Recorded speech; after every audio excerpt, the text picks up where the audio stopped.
तुम्ही एखाद्या मुस्लिम समाजाच्या माणसाला भेटा आणि त्याला विचारा तुझी जात कोणती, तो फक्त सांगतो मुस्लिम आहे माझी जात. आणि तुम्ही आपल्या एखाद्या हिंदू माणसाला विचारा की तुझी जात कोणती, तो म्हणतो माझी जात मराठा, माझी जात धनगर, माझी जात वंजारी. हे कुठेतरी थांबलं पाहिजे. आणि हे थांबवायचं असेल तर फक्त आणि फक्त आपल्याला आपलं आडनाव खोडावं लागेल. आणि आडनाव खोडल्याच्या नंतर आपल्याला कळलं की आपण फक्त आणि फक्त कोण आहोत, तर फक्त आणि फक्त हिंदू आहोत. छत्रपती शिवाजी महाराजांनी एवढं मोठं स्वराज्य उभा केलं, हे फक्त मराठ्यांचं आहे का?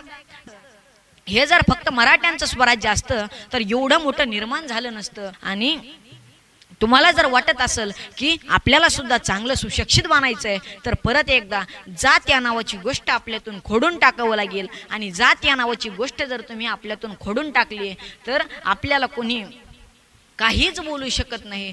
पण काय आहे ना, धर्मात जात आहे जातीत धर्म आहे, धर्मात जात आहे जातीत धर्म आहे, म्हणूनच देश माझा मातीत जात आहे, म्हणूनच देश माझा मातीत जात आहे. आपला देश जर मातीत कशामुळे जात असेल तर आपण जे जात पात हे धरून बसलोय याच्यामुळे आपला देश मातीत जातोय. जर आपल्याला पण वाटत असेल पहिलं जसं आपलं स्वराज्य होतं तसं परत निर्माण व्हावं, तसं परत काहीतरी आपल्या स्वराज्याला प्रेरणा मिळावी, तर फक्त आणि फक्त आपण जात खोडली की विषय तिथंच संपतो. आणि आपलं स्वराज्य कोणी वाईट नजरेने बघण्याची कोणाची टाप होत नाही. एवढ्या त्या राजाच्या नावात ताकद आहे, एवढा माझा राजाचा हा इतिहास आहे. हा इतिहास आपण डोळ्यासमोर ठेवून जगलं पाहिजे. बघा, कित्येक तरी मावळ्यांचं रक्त सांडलंय या स्वराज्यासाठी, कित्येक मावळ्यांचं रक्त सांडलंय. बघा, लय मावळे या स्वराज्यासाठी लढले आहेत. 700 मावळे 30,000च्या सैन्यासोबत लढत आहेत. काय 700 मावळे 30,000च्या सैन्यासोबत लढतायत, 500 मावळे 40,000च्या सैन्यासोबत लढतायत.